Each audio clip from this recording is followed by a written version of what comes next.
music was very fine and elevating to all of you. The effect of music in Sahaja Yoga is tremendous. And if a Sahaja Yogi sings the song, it's so great that it acts like a mantra upon my being. So I'm very thankful to Mrs. Venugopalan for singing such a beautiful song today, which stirred me completely. Then Gavin Brown was very sweet. He's an Englishman, very gentle and very steady Sahaja Yogi. He's one of the first Western Sahaja Yogis I met. Today I will tell you about the Navi Chakra, which deals with this honesty of seeking. Navi Chakra is the center which controls or manifests outside in the gross as solar plexus. Navi Chakra has two sides. One is the left, another the right, and one in the center. So on the left hand side is the Graha Laxmi, on the right hand side is the Raja Laxmi or Gaja Laxmi, and in the center is the Laxmi which ascends into Mahalakshmi.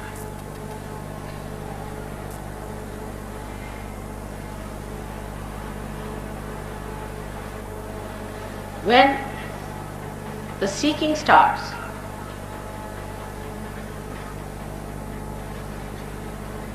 a human being first starts seeking food.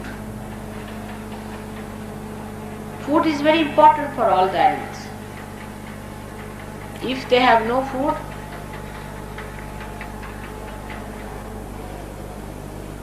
then they cannot exist.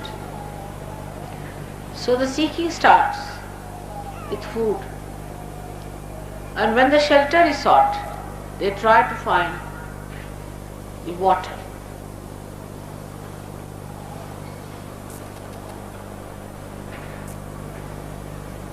So the center is made of water. And in this center resides the deity of Sri Vishnu or Narayana.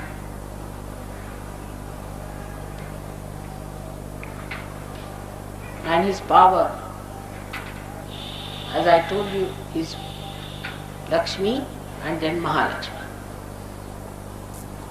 You will find out in Sahaja Yoga that gradually you start developing one power and then the other. Everyone who comes to Sahaja Yoga, if they are truthful and not involved with any wrong things, then definitely they are helped in Lakshmi Tattva. Means their well-being is looked after. As Krishna has said, Yoga Kshema Vahamyaham. So he looks after the Kshema part of it. Everyone who has been to Sahaja Yoga has been helped miraculously also in the Lakshmi Tattva, that means material. In so many ways they are helped that one has to just see for themselves how these miracles take place. An example is of a villager who had a small little holding of land, and he was living hand to mouth every day.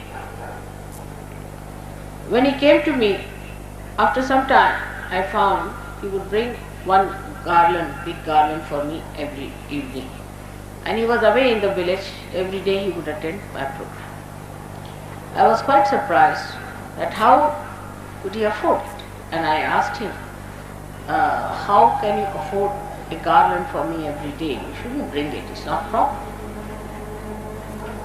So he said, Mother, you know everything I said, why? What happened?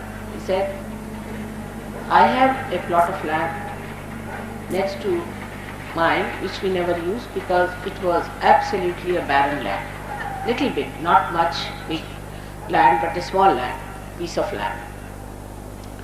And after realization, I used to always go walk over it bare feet to plow this little piece of land that I have. After some time, when I was coming here after that, one gentleman came to see me and he said that this piece of land that you have is very precious. He said, what's the problem? He said that I have a tin of bricks and I have seen that even by chance, sahaja, we mixed a little clay from this soil, from this part of the land that you have, and we found that our bricks have become so good and so strong that we would like to purchase this clay from you at the price of seers. And that's how we started getting money sufficient for him, and he became much better off. But in Sahaja Yoga, one has to remember you don't go to extremes in any principle. That is one thing people should know, that you don't go to extremes. You don't become extremely rich. I have seen those people who are extremely rich, when they come to Sahaja Yoga, they are a big headache, very big headache. If they are sick, if you cure them of their heart trouble, then they try to possess you. They will get all the heart patients, they will get all kinds of patients to you. You go on tolerating it, they try to possess you. They immediately start talking about their cures to everyone, they publish in papers, this thing, that thing. It's impossible. And they just try to overpower you. Without any appointment, they'll arrive and they would expect you to attend to them immediately. It's terrible. And then they'll send all the relations for cure. And you have to show all patients, all their friends, they become like agents. All their patients, all their relations, all their friends, they want to oblige them and spare no love, no affection, nothing for me. The Sahaja Yogis, if they try to say that no, you shouldn't like you like that and all that, they feel insulted. And they have tried curing much faster than anybody else does. They themselves are weak, they are sick people themselves, heart patients, this patient, that. But if you tell them, don't cure, they feel bad. If you don't tell them, they'll get sick and you'll have another problem. They never try to understand Sahaja Yoga in its big way. They just want to see it according to their own way of ego that they have accumulated with their money. And they never know how they go on hurting everyone by overpowering me all the time. It's very amazing. Whenever I've cured a rich man, I've been wanting to run away with that, from that person. I would never go to their house, I would not like to eat in their house. It's a very bad.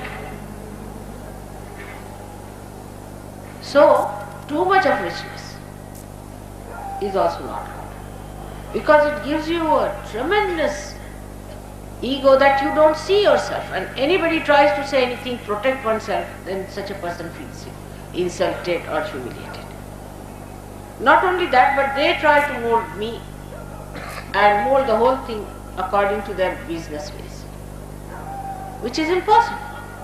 See, they have to gain money, they have another attitude, because they earn money. I don't have to earn money or anything.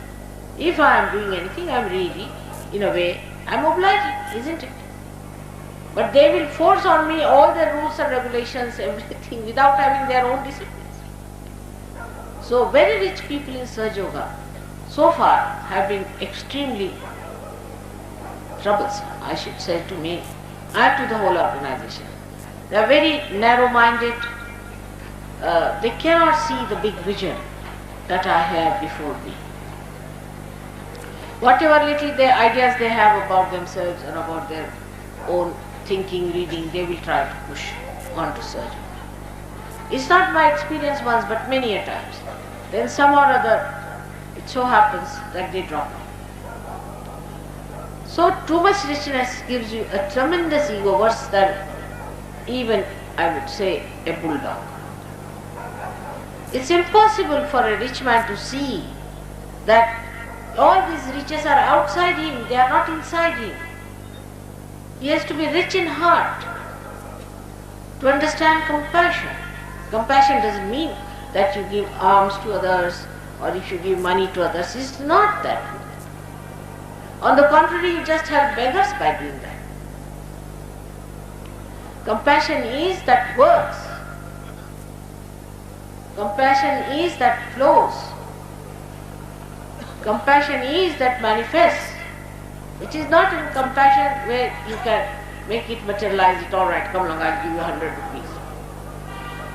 On the contrary, giving somebody 100 rupees is the worst. I have tried this with some Saj Yogis who were with me. I tried to give them some money, sometimes they were very, very poor. They became horrid. Some of them started drinking, some of them took to some other ways and they became sort of addicted to money. It was impossible. And they tried to spoil as many Saj Yogis as they could. So such people, if they come, it's impossible to manage things. They are not Saj Yogis because they are asahaja. They are still sticking on to the idea that they have so much money, that they are so rich and they can overpower everyone with money. Not me. I am sorry. But only thing I feel sorry for them, that they cannot get to God. There is no honesty of seeking in them. There is no honesty of seeking. The elite people whom I have addressed so many places like this, because some people whom I have cured wanted me to address the elite, so-called. I think they are elated to be what they are. They don't want to be in Sahaja Yoga. They are already eliminated, I sometimes feel. Thousands of them I have addressed, I have wasted my time with them. They are good for nothing, absolutely empty. They are very happy because they have few cars or some houses or something like that. I too have all these things. I would say so-called riches I have always seen from my father's side and from my husband's side. But I don't understand what is there to be proud of this emptiness. But human beings are such. An empty vessel makes a big sound. In the same way, an empty rich man makes a very big sound.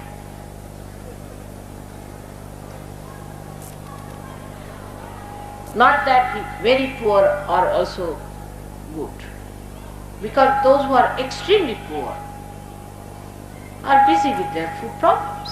They have little problems and their values are still have to come up to a point. It's only in the middle you can work out Sahaja Yoga better. Those who are extremely rich and proud cannot come to Sahaja Yoga easily. Those who are very poor also cannot come to Sahaja Yoga. But when this middle part of the river is enriched and starts flowing well, it splits on the sides and then it can engulf. But you cannot start it the other way round. I have tried both ways and I have told you what happened. Whom I gave money, whom I tried to help through giving money, became wayward, useless, frivolous people, got lost to Sahaja Yoga, and those whom I thought were moneyed and satisfied people had another role to play, is to possess me all the time, to use me all the time whenever they wanted, for whatever purpose they wanted to use me. And they must know, you cannot possess me. You cannot possess me. But this kind of an ignorance still in their minds is that they can possess God, they can possess everything. For such people, there are no reasons to come to Sahaja Yoga, to be very flat. And even if they come to Sahaja Yoga, they have to know that for mother, richness of heart, understanding of Sahaja Yoga, humility, non-possessiveness are very important.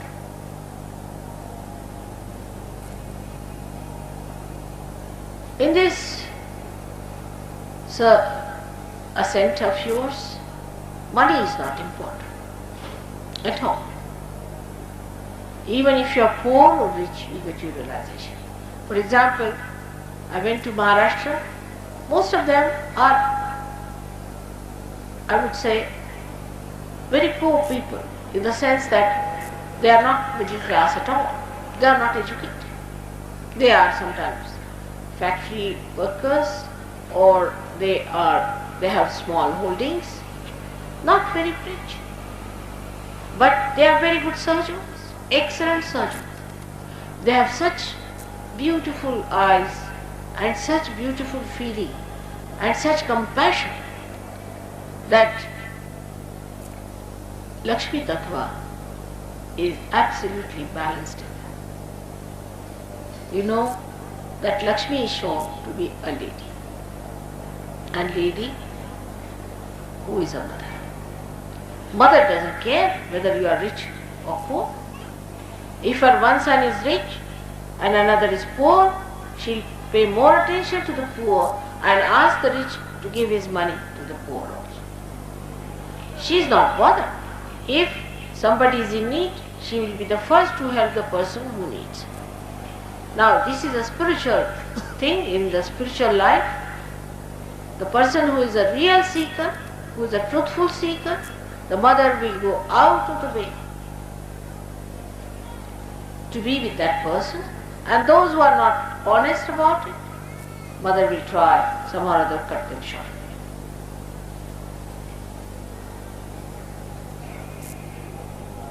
The problem that lies with human beings is that they do not know what they want. They think they want, first of all, money. But those who have money, they think they must have power. If they have too much money, they think they must go into politics because they have had no power. Then they fail in politics, or say they become too much in politics, whatever it is. Then they want love from their children, which they can't get because they are too busy or something like that. So they don't know what they want. Those who believe that by having money will be better off should listen to all these people who have come from affluent countries, and they will tell you how things have gone wrong there, how people are doing, what's going wrong with them. Absolutely, they are in a bad shape. You cannot call them human beings because they are so cruel, they kill even their own children. And that society tolerates such people. In India, if you hear somebody killing a child, I have never heard so far, so many 60 years of my life. But supposing you hear someone has killed his daughter or son, nobody will ever look at that person. He will not be allowed in the society. Nobody will even give any girl in the marriage to such a, to his daughter or a son. He will be absolutely barred from the society. No one can think of such a relationship between children and parents. And then there are funny relationships also. It's something so absurd on both the sides, on cruelty and on morality. They are so absurd. It's impossible to understand. So money has given this ego, and they say, what's wrong? What's wrong? It's absolutely malignant attitude. When you say what's wrong, that means you do not want to keep your relationship with the whole. You do not want to keep your relationship with the primordial one, the one who has you, everyone within himself. We are part and parcel of the whole. And how can we say, what's wrong? I'll do what I like. You just become like a malignant cell. So, at the Navi Chakra, one has to know that one should not hanker after money too